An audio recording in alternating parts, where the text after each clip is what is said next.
Selamat malam para sobat trader semuanya.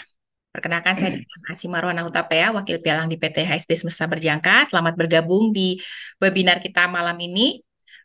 Sembari kita nunggu yang lainnya ya, yang belum join masuk, mungkin kita boleh sedikit memberikan apa atau sapaan dulu kepada para nasabah HSB ya. Ini Pak ada Pak Mahmud Asy. Apa kabar Pak? Selamat malam. Alhamdulillah, Malam ya. amin. Selamat malam Oke. juga.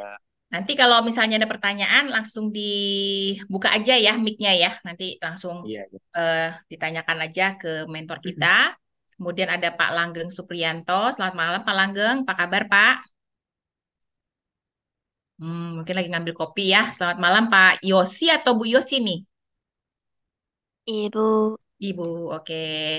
Ibu Yosi, selamat malam ya. Selamat bergabung di webinar kita. Nanti sama kalau bisa ada pertanyaan, langsung dibuka aja mic-nya atau langsung masuk ke room chat untuk bertanya tentang mungkin teknikal atau fundamental.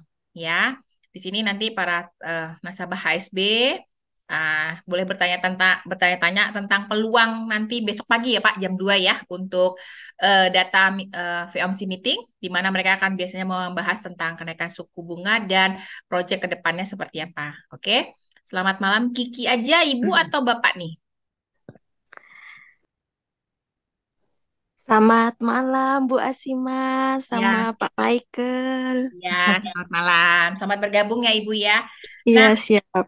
untuk menghemat waktu, karena kita di 8.30 juga ada data, boleh dicek nanti di www.forexfactory.com. Kalau nasabah saya sih biasanya sudah saya ingatkan untuk selalu mengecek ya, forexfactory.com ya.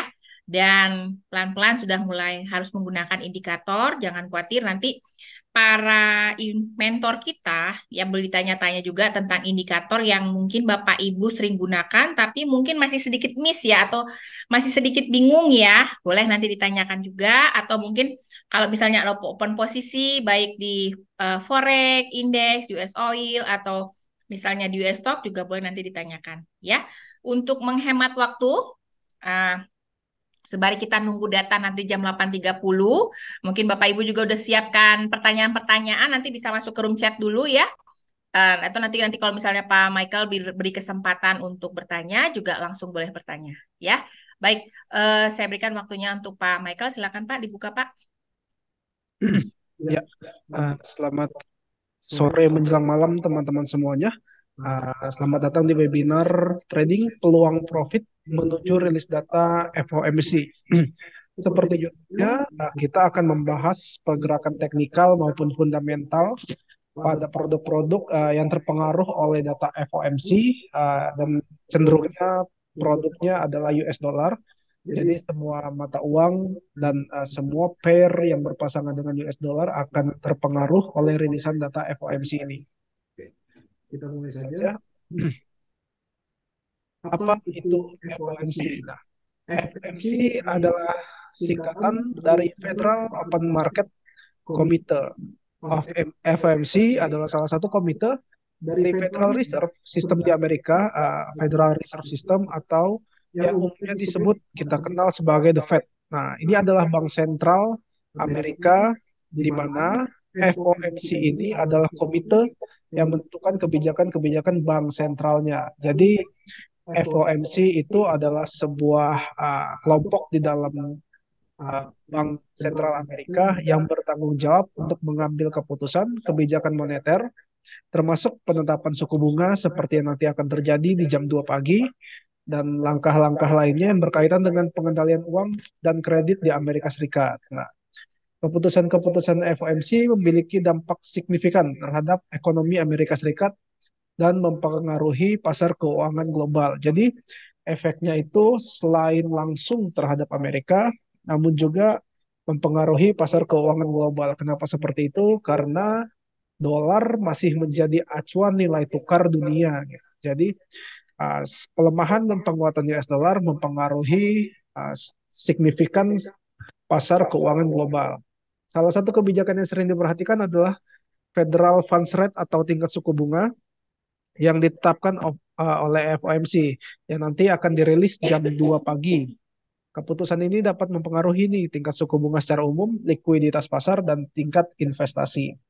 FOMC sendiri terdiri dari 12 anggota yang terdiri dari 7 anggota Dewan Gubernur Federal dan 5 presiden dari Bank Sentral Regional Federal Reserve.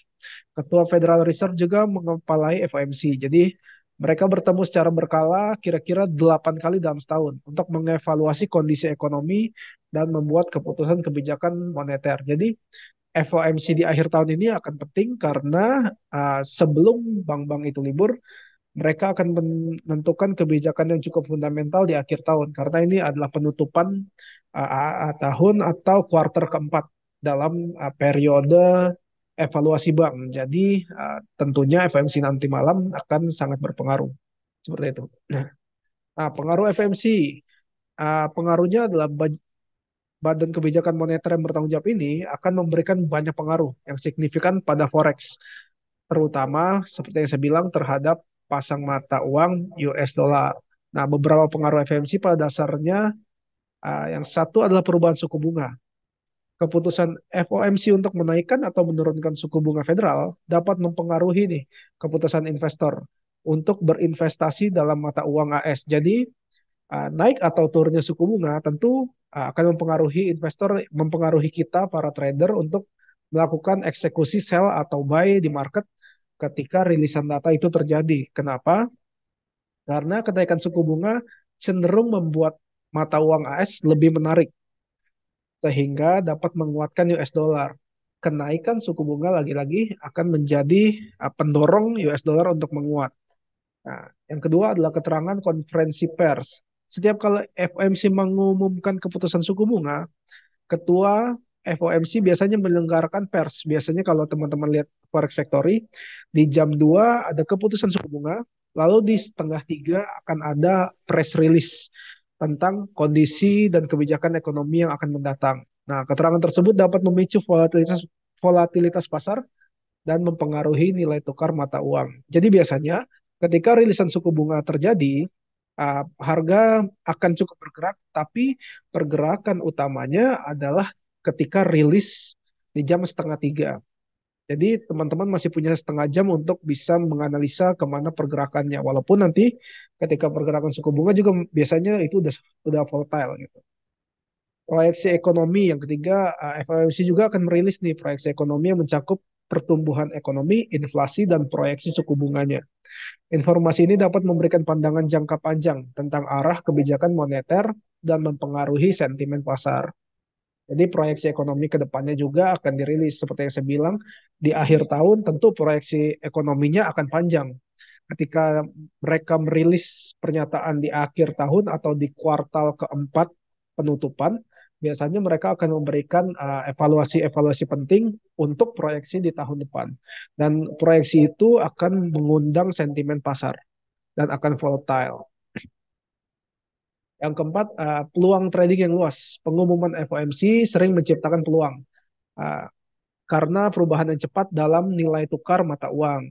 Trader yang memahami kebijakan FOMC dan dapat merespon dengan cepat dapat mengambil keuntungan dari pergerakan pasar yang signifikan. Yang kelima, sentimen pasar global. Keputusan dari FOMC tidak hanya mempengaruhi pasar AS, seperti yang saya bilang di awal, tetapi juga memiliki dampak yang global. Investor di seluruh dunia memperhatikan kebijakan moneter AS karena dapat mempengaruhi arah arus modal dan nilai tukar mata uang secara global. Seperti yang saya bilang di awal bahwa US dollar masih menjadi acuan nilai tukar dunia. Sehingga keputusan-keputusan yang diambil ketika dia berpengaruh terhadap US dollar akan sangat mempengaruhi arus modal dan nilai tukar mata uang secara global. Karena backup pertama adalah emas, lalu backup kedua adalah US dollar. Jadi ketika US dollar bergerak, emas juga akan ikut bergerak. Ketika emas bergerak sebagai komoditas, mata-mata uang lain di dunia juga akan bergerak. Nah, penting untuk diingat bahwa pasar forex sangat responsif terhadap berita dan peristiwa ekonomi. Oleh karena itu, para trader perlu memantau pengumuman FOMC dan memahami implikasinya terhadap mata uang yang diperdagangkan. Oke, namun sebelum kita lanjut lagi, izin saya memperkenalkan Handal Semesta Berjangka atau PTHSB merupakan perusahaan pialang berjangka yang memfasilitasi perdagangan mata uang asing, forex, saham, indeks, dan komoditas terbaik di Indonesia. Legalitas kita sudah jelas, semua aktivitas kita resmi dari Bapepti dan merupakan anggota dari Bursa Indonesia Commodity dan Derivative Exchange atau IDCDX, serta juga merupakan anggota Indonesia Clearing House atau ICH. Dan komitmen kami untuk memberikan pengalaman trading yang aman, nyaman, dan transparan melalui platform yang terintegritas dan berteknologi canggih bagi para penggunanya sudah banyak mendapatkan award, salah satunya inovatif, the most innovative broker di 2022 oleh ICDX. Jadi jangan takut untuk melakukan transaksi di HSB karena semua uh, izin kita legal sehingga semuanya transparan dan bisa dipertanggungjawabkan seperti ini. Dan ini adalah teman-teman bisa lihat beberapa sertifikat dan penghargaan HSB yang sudah didapatkan dan semoga akan ada sertifikasi dan penghargaan lainnya. Seperti itu. Oke, kita kembali ke FOMC. Kita berbicara mengenai proyeksi FOMC nanti di jam 2 sampai jam 3 pagi. Karena di setengah 3 ada rilisnya, di jam 2 ada uh, pernyataan suku bunganya atau pengetokan kebijakan suku bunga. Kita lihat pada FOMC sebelumnya di 2 November 2023. Federal Funds Rate di 2 November 2023 berada pada titik 5,5%. Yang mana titik 5,5% tersebut sudah dalam 3 rilisan terakhir, September 21, Juli 27, terus berada di 5,5%. Ini menandakan bahwa proyeksi kenaikan suku bunga sudah mencapai level titik jenuhnya. Karena dalam 3 rilisan terakhir, dari 8 rilisan, seperti yang kita sudah baca tadi, dari 8 rilisan, 3 rilisan terakhir dia berada di level yang sama, di 5,5. Ini menandakan bahwa tingkat suku bunga di Amerika Serikat dinyatakan atau kita bisa simplifikasikan bahwa 5,5% sudah menjadi titik jenuhnya. Pertanyaan selanjutnya adalah kemana arah FOMC nanti di jam 2 dan jam 2.30. Kalau kita boleh berkaca dari sebelumnya dan boleh melihat dari berita yang terjadi sih selama 1 bulan, tampaknya 5,5% atau titik 5,5% masih akan menjadi rilisan yang sama karena pergerakan Federal Reserve sejauh ini belum terindikasi akan menaikkan atau menurunkan suku bunga itu sendiri. Kalau kita membaca ya di portal-portal berita ekonomi, investing, dan lainnya, suku bunga akan tetap berada di 5,5%. Hal itu terjadi karena penurunan suku bunga tidak mungkin terjadi ketika kondisi yang terjadi pada dunia pun sedang tidak stabil, yaitu sedang dalam kondisi perang. Kita bisa uh, mengetahui bahwa Amerika Serikat sendiri menjadi salah satu yang ikut serta walaupun secara tidak langsung ikut serta mendukung perang yang terjadi di Israel dan Palestina. Sehingga kebijakan negara tersebut untuk menurunkan suku bunga dianggap akan sangat beresiko terhadap US dollar karena akan semakin melemahkan US dollar pada kondisi perang. Dan untuk menaikkan suku bunga, kalau kita lihat secara uh, 3 bulan atau 3 kali rilisan, sangat tidak mungkin karena 5,5% dianggap sudah menjadi titik paling tinggi, yang mana 5,5% pun sudah mengundang banyak sekali demonstrasi karena suku bunga yang tinggi dan kredit yang semakin meningkat di Amerika Serikat itu sendiri. Jadi secara fundamental titik aman Amerika masih berada di 5,5%. Kalau dia menurunkan di dalam kondisi perangnya, ekonominya mungkin akan tidak stabil untuk pemerintahan. Karena pergerakan keuangan ekonomi pemerintahnya akan goyang. Ketika suku bunga turun, otomatis kredit di masyarakat untuk mengembalikan ke bank juga akan menjadi turun. Pendapatan-pendapatan pemerintah lewat pajak dari bank akan juga berturun.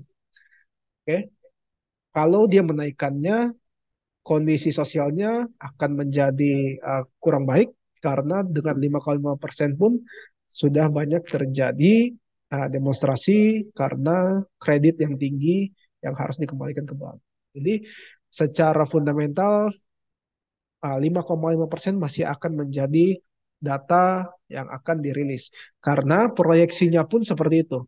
Proyeksi FOMC uh, pagi ini ada di 5,5%. Kalau teman-teman melihat, ini adalah data sebelumnya dan ini adalah proyeksinya.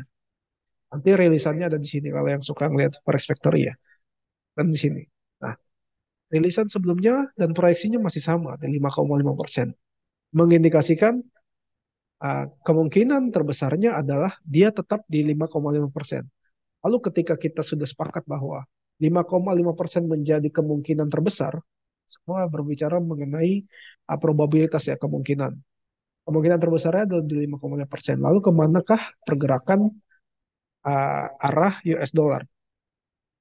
Oke, sejauh mana FMC menggerakkan harganya? Nah, kalau kita lihat di 2 November kemarin ketika FOMC, kita bisa melihat ini pada pair gold atau SAUUSD terjadi kenaikan sebesar 0,78 ketika perilisan data FOMC pada 2 November untuk produk gold atau SAUUSD. Itu mengindikasikan bahwa level 5,5% tidak lagi menjadi level yang kuat untuk US dollar bertahan atau melakukan penguatan. Sebaliknya, level 5,5% dianggap menjadi level yang umum dan jenuh. Sehingga ketika rilisan terjadi, walaupun proyeksinya sesuai, karena kan biasanya FOMC atau suku bunga itu ketika proyeksinya sama atau bahkan lebih besar, harusnya terjadi penguatan terhadap si mata uang tersebut. Namun, karena 5,5% ini sudah dirilis sebanyak 3 kali, yang terjadi malah pelemahan terhadap US dollar. Karena sentimennya berubah bahwa US dollar sudah tidak lagi berani untuk menaikkan suku bunganya karena kondisi yang tidak baik. Oke, sehingga ketika 2 November kemarin FOMC minutes terjadi, lalu ada kenaikan sebesar 0,78% atau sekitar 1.500 poin atau 150 pips. Kalau kita tarik sampai akhir hari sekitar 3.000, lebih 3.000 poin. Jadi FOMC di 5,5% kemungkinannya adalah pelemahan terhadap US dollar. Kalau kita lihat di pair mata uang lainnya, ini adalah pair Euro USD. Terjadi kenaikan sebesar 1,14% ketika perilisan data FOMC di 2 November 2023 pada produk Euro USD. Hal yang sama terjadi pada semua pasang mata uang USD. Pelemahan terhadap US dollar. Indikasinya bahwa 5,5% ke bawah kemungkinannya adalah pelemahan terhadap US dollar. Karena investor atau sentimen pasar menginginkan setidaknya lebih dari 5,5% untuk penguatan terhadap US dollar. Nah, bagaimana strategi tradingnya untuk FOMC? Nah, lakukanlah analisa teknikal untuk membaca kemungkinan arah tren yang terjadi akibat berita, lalu nantikan rilisan data berita. Teman-teman yang sudah mengerti secara teknikal bisa melakukan analisa beberapa jam sebelum rilisan data. Lalu sesuaikan dengan rilisan datanya. Kalau teman-teman melakukan rilisan data terhadap EURUSD, kita bisa melihat ini ada falling wedge, big falling wedge atau pattern falling wedge yang sudah di break. Di breaknya di mana? Di breaknya ketika FOMC terjadi. Break dari falling wedge mengindikasikan adalah tren bullish akan terjadi. Lalu dikonfirmasi lagi oleh double bottom yang ada. Rilisan 5,5%, falling wedge di break, double bottom, ada 3 indikasi bahwa harga akan naik. Di sanalah teman-teman bisa melakukan eksekusi buy dan benar buy-nya terjadi. Karena FOMC, lalu analisa teknikal, semua mengkonfirmasi ke arah yang sama. Jadi lakukan analisa teknikal dengan kemungkinan tren, misalkan kemungkinan trennya bearish. Lalu nantikan rilisan suku bunganya, ternyata dirilis buruk gitu. Berarti, suku bunganya dirilis lebih kuat 5,6%. Berarti akan terjadi penguatan terhadap US dollar. Trennya bearish pada gold misalkan. Tren bearish pada gold berarti mengindikasikan penguatan US dollar. Beritanya penguatan US dollar. Oke, berarti sudah dua indikator yang valid, lakukan sell. Nah, simple itu. Jadi, analisa teknikalnya dipadukan dengan fundamental. Namun, sebaliknya, bila analisa teknikalnya berbeda arah dengan fundamental yang terjadi, lebih baik tidak melakukan transaksi ataupun kalau ingin melakukan transaksi, ikuti fundamentalnya. Karena ketika fundamental seperti FOMC, NFP, mereka akan melakukan break pada teknikal-teknikal walaupun tidak searah. Kalau teknikalnya bearish tapi fundamentalnya bilang bullish, dia akan bullish. Setidak-tidaknya sebagai koreksi pada tren yang terjadi secara teknikal. Seperti itu. Oke, sejauh ini begitu yang bisa saya sampaikan. Apakah ada pertanyaan?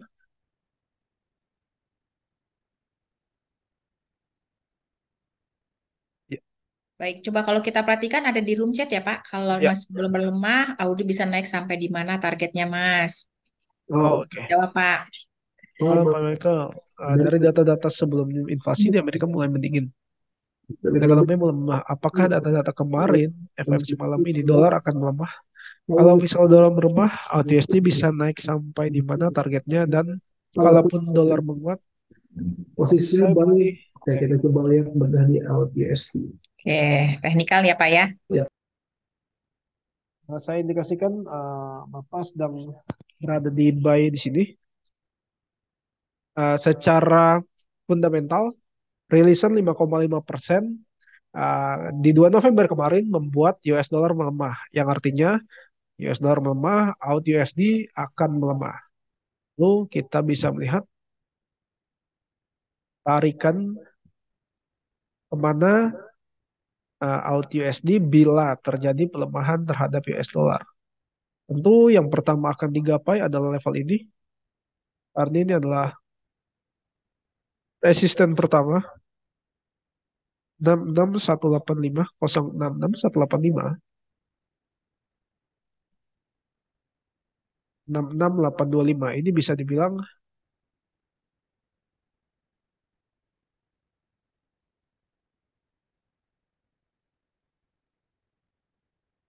oke, ini bisa sebagai TP2 66825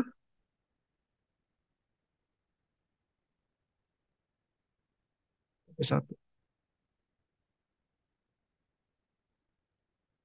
Oke, 66185.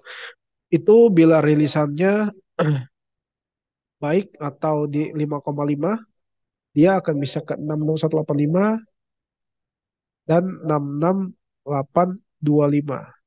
Oke, kalau secara teknikal, memang dia sudah mulai melakukan ABCD pattern pada trend bearishnya. Trennya sedang bearish seperti ini. Apakah dia akan mantul ke atas atau enggak? Karena ini sebenarnya sideways secara tren karena mereka menunggu rilisan biasanya. Oke, sebaliknya kalau misalkan dia adalah pelemahan,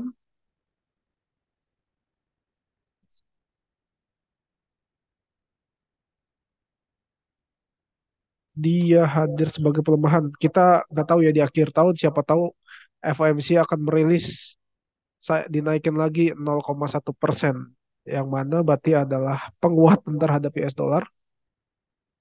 Kita nggak pernah tahu karena di akhir tahun semua peluang bisa terjadi. Dia bisa sampai ke level 0,64581. Oke, karena memang trennya sedang bearish pada US out USD kan seperti ini di tren besarnya. Kalau di tren kecilnya dia sudah melakukan breakthrough di sini. Oke, dia break.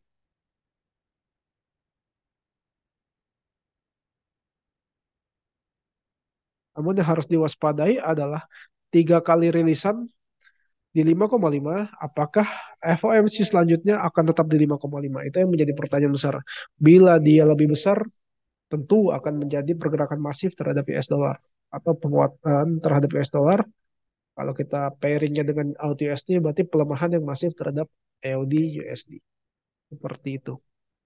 Jadi berhati-hati karena 3 kali rilisan, saya rasa mungkin Federal Reserve akan jenuh atau tidak. Namun itu karena di akhir tahun kita nggak pernah tahu apa yang akan terjadi.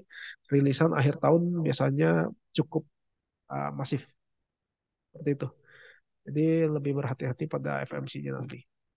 Oke. Semoga menjawab pertanyaannya. Lalu ada lagi mau tanya. Iya, untuk forex mata uang yang melawan USD, contoh NZD USD. Proyeksinya seperti apa ya Pak? Kalau melihat gambaran ke belakangnya. NZD USD. Oke, kita lihat NZD USD.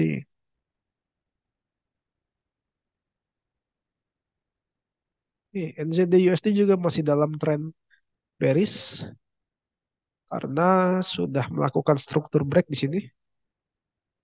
Oke, teman-teman bisa melihat bahwa ini sudah membentuk lower high, lower low,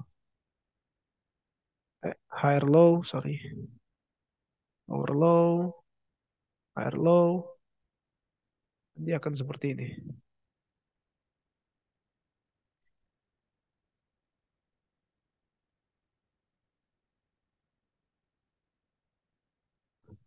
Cara analisa NZD USD akan seperti ini pergerakannya. Semua pergerakan pada AUD USD dan NZD USD mengindikasikan, baik lagi, secara teknikal mengindikasikan penguatan terhadap US dollar.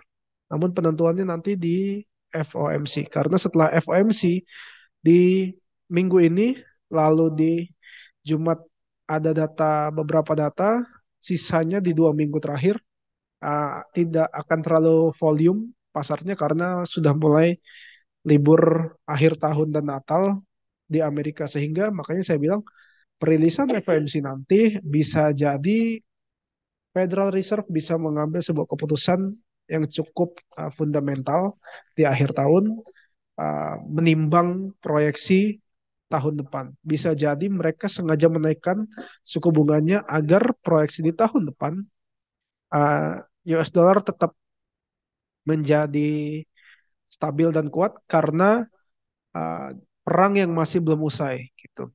Jadi mereka sebagai bank masih ingin menaikkan kredit di masyarakat untuk bisa mendapatkan pajak lebih dan bunga lebih terhadap masyarakatnya agar bisa membackup keseimbangan ekonomi yang terkuras karena perang di Timur Tengah.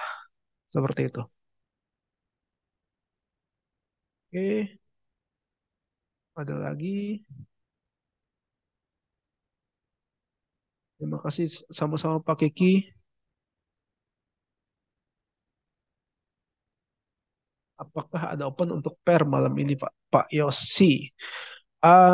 Pair malam ini kalau saya sendiri, kalau Bapak tanya secara personal, saya sendiri tidak ada.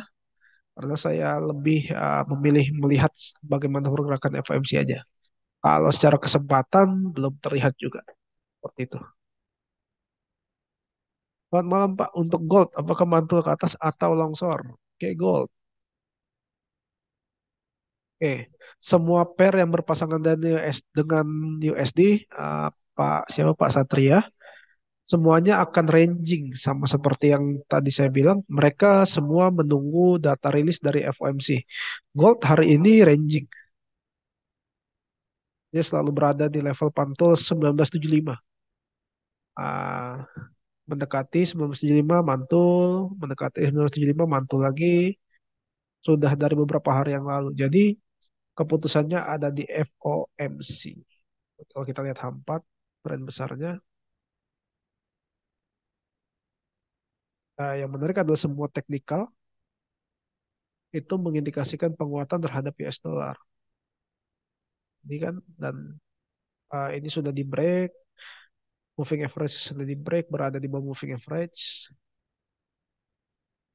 semuanya mengindikasikan penguatan terhadap US dollar. Namun kita nggak tahu perilisan FOMC seperti apa. Ini di break, terus dia udah buat level seperti ini, terus sampai level ini, closer teknikal. Namun, balik lagi, FOMC nanti malam akan menjadi penentunya. Gitu. Secara teknikal, saya bisa bilang Pak Satria, gold masih dalam kondisi sell, bearish, atau penguatan terhadap US dollar. Ya, betul. Ingat ya, ini Pak Michael bilangnya sebelum data Sebelum FOMC meeting keluar ya, jam 2 pagi. Jadi kalau masih trennya sekarang masih memungkinkan untuk open posisi sell. betul. Targetnya kemana nih Pak? Kalau secara targeting, target dekatnya di level ini ada support kecil, mungkin 1964, ya 1964. Namun berhati-hati, baik lagi, bisa jadi harga tidak mau kemana-mana karena semua sentimen pasar, baik trader retail maupun trader company, mereka semua akan menanti rilisan data utamanya. Karena di akhir tahun, apapun bisa terjadi, gitu. Karena proyeksinya bukan lagi proyeksi bulanan per 3 bulan nih, yang akan dirilis oleh FMC nantinya. Proyeksinya adalah proyeksi tahunan, proyeksi tahun 2024. Bagaimana keputusan suku bunga ini, karena keputusan suku bunga di akhir tahun akan menjadi dasar keputusan suku bunga di 2024. Kalau kita di tahun ini bisa sampai 5,5% pada suku bunga US dollar, itu karena di tahun lalu US dollar di akhir tahun 2022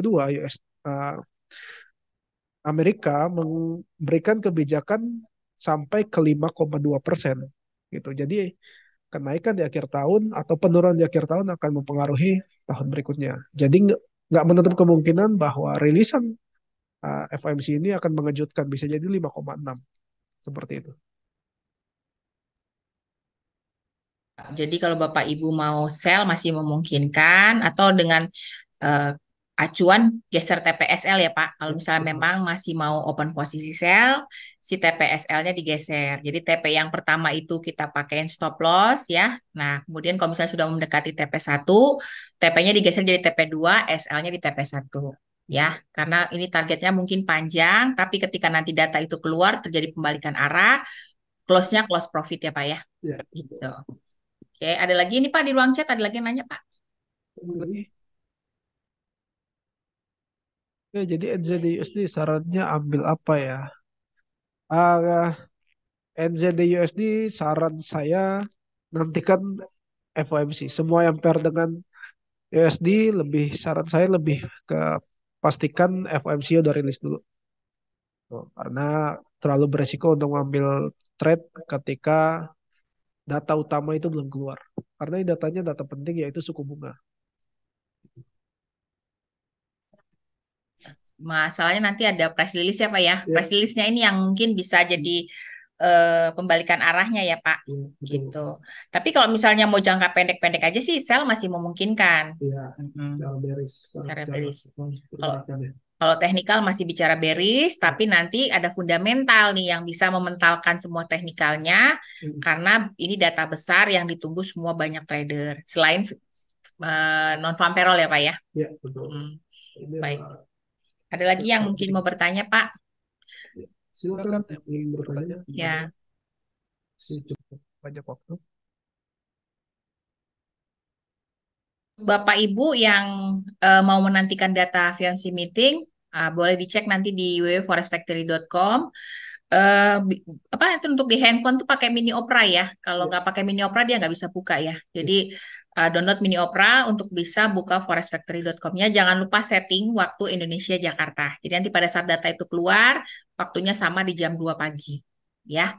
Jadi sama-sama kita saksikan datanya seperti apa. Apakah memang Amerika tetap mempertahankan dulu nih suku bunganya, baru di tahun depan dia memposting lagi untuk pemotongan suku bunga ya Pak ya. Ya. Soalnya targetnya bisa sampai 5 kali ya Bapak Ibu ya. Oke. Ada lagi yang mungkin mau bertanya selain di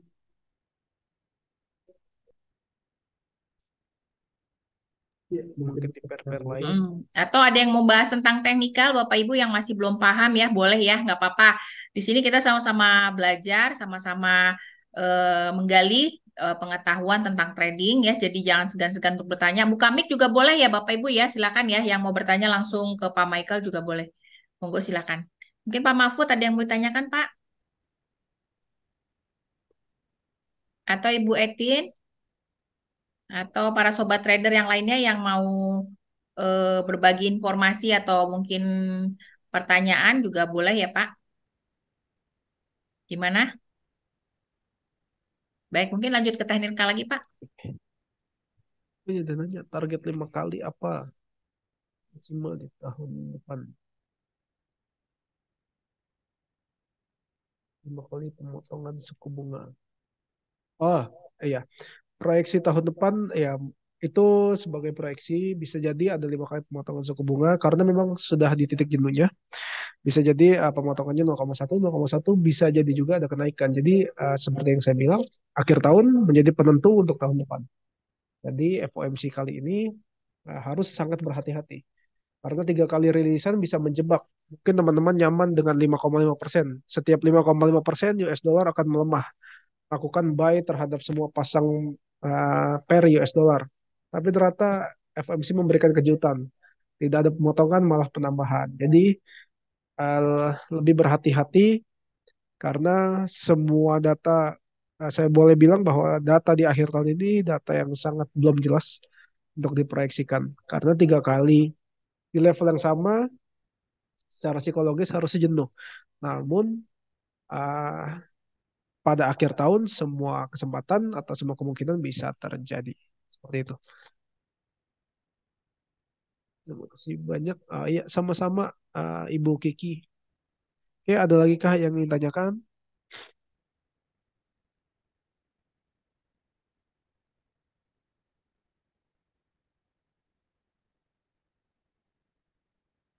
Untuk mungkin yang kalau teman-teman ingin trading dan memiliki margin yang cukup dan ingin trading dan tidak terlalu pusing dengan newsnya, mungkin bisa memilih oil karena oil tidak akan tergerak oleh FOMC, dia tidak akan terlalu tergerak banyak karena dia adalah supply and demand, dia tidak akan terlalu terpengaruh oleh rilisan data Amerika. Walaupun memang dia pairnya terhadap Amerika, namun fundamental utama dia adalah ketersediaannya. Dia supply and demand karena dia barang habis. Itu sarannya kalau mau yang trading bisa di energi. Biasanya kemana nih Pak US Oil Pak? US Oil sedang melakukan bounce back ke atas. Jadi untuk short termnya atau jangka pendeknya bisa melakukan buy, mencari kemungkinan untuk buy karena trennya memang masih turun. Namun di sini bisa dilihat ada resisten yang di break, resisten yang ditembus untuk naik setidak-tidaknya sampai di level support become resistnya. Jadi kalau ada yang mau melakukan buy tipis mungkin bisa cari kesempatan di M15, M30, namun belum ada kesempatan seperti itu. Bisa mencari pattern-pattern penerusan untuk naik. Namun itu sebagai counter trend, mungkin bisa dikurangi lot size-nya. Seperti itu. Ya akan naik dulu seperti kan sebenarnya indikasi ya. Di sini kalau naik dan jatuh jatuh lebih dalam. Oh, Tapi kalau yang lebih sabar harus bisa nunggu di sini. bisa Di level 74. Berarti mesti naik dulu ya Pak De ya. Ya, dia akan naik dulu. Tapi tren panjangnya dia tetap akan turun. Efeknya mungkin karena OPEC belum sepakat ya Pak untuk membatasi produksi ya. Ya, betul. Gitu. Karena memang rilis data terakhir meetingnya OPEC, mereka masih suplainya terlalu banyak ya. Sementara janjinya OPEC dia akan membatasi suplainya supaya harganya mungkin lebih bagus ya. Lebih bagus. Jadi mungkin tren turunnya masih memungkinkan ya Bapak Ibu ya. Ya. Kalaupun pegang sel masih oke ya. Tapi ini Pak, tanggal 15 masa kadaluarsa US Oil juga Pak. Oh iya, Periode Ya. perhatikan juga masa kadaluarsa ya. Mungkin bisa teman-teman bisa tanyakan selalu ke RM-nya, Ya. takutnya lupa sama masa kadaluarsanya biar teman-teman Ya. tahu. kan bisa bantu. Betul, jadi kita sama-sama mengingat ya hari ini yang mau trading di US Oil, tadi kan Pak Michael bilang kalau US Oil sekarang masih boleh buy tipis 7475 ya, oke untuk sell ya sekarang. Nah, tidak berpengaruh di data VOMC karena dia pengaruhnya di supply demand gitu ya. Hanya saja kalau kita marginnya di US Oil jangan kecil-kecil ya Pak, karena kenaikan satu poin US Oil itu sekitar $100 gitu ya. Gitu. Jadi ya di sini kan patternnya adalah yang seperti Pak Michael sampaikan dia lagi coba naik, tapi kemungkinan naiknya pun masih terbatas karena para trader masih menunggu kepastian apakah akan ada pengurangan untuk produksi US oil. Kalau itu memang terjadi, US oilnya bisa up, tapi kalau bisa dibiarkan tetap dengan yang sekarang, kemungkinan masih akan lanjut untuk turun. Ya, Gitu. betul. Baik, ada lagi Pak mungkin pertanyaan Pak? Kalau dampak PPI malam ini gimana? Dampak PPI akan tetap berdampak, namun tidak besar. Kalau teman-teman yang mau melakukan trading secara pendek, bisa memanfaatkan PPI, namun dampaknya pasti tidak akan besar karena semua sentimen berfokus terhadap rilisan utamanya yaitu FOMC. PPI akan masih mendorong, namun ini yang perlu diperhatikan. PPI itu biasanya dia tidak akan terlalu mendorong seperti CPI karena PPI berdasarkan Production Price Index, berdasarkan para produsen, berdasarkan para perusahaan-perusahaan besar. Nah, dia mendorong namun tidak semasif FOMC dan NFP. Bisa jadi dia mendorong hanya untuk melengkapi, ini kita bicara di gold ya, melengkapi zona ini misalkan. Zona ini kita bisa tarik garis, ada 60 poin atau 600 poin. Bisa jadi dia hanya ke sini mendorongnya. PPI atau hanya 100. Lalu dia kembali ke range menanti data utamanya. Untuk emasnya ya Pak. Ya, Tuh. betul. Area Bisa sell-nya di mana tuh Pak? area sell untuk emas. Untuk target pendek ya Bapak Ibu ya, bukan untuk target panjang ya, karena besok pagi itu kan ada data VOMC ya. Kita kan coba ambil cuan dulu sebelum data itu keluar. Oke, area sell-nya mungkin bisa di sekarang bisa melakukan sell karena dia ada break di sini secara di sini ada break. Ambil di sini menunggu data rilisan. 75, 75, 60 ya, 65 paling jauhnya ya. Resiko 40 poin, TP-nya 80, 80, 70. Ya, satu, Pilotnya 2, risiko satu. ya. Ya, posisi sell di situ. Di jam 30 ya, jam 20.30 ya Bapak Iya, Ibu ya. 20.30. Presentasinya kita tunggu bareng-bareng ya, jam 20.30 kita tunggu nanti. Dan kalau Bapak Ibu masih mau bukti ya manfaatkan nanti data jam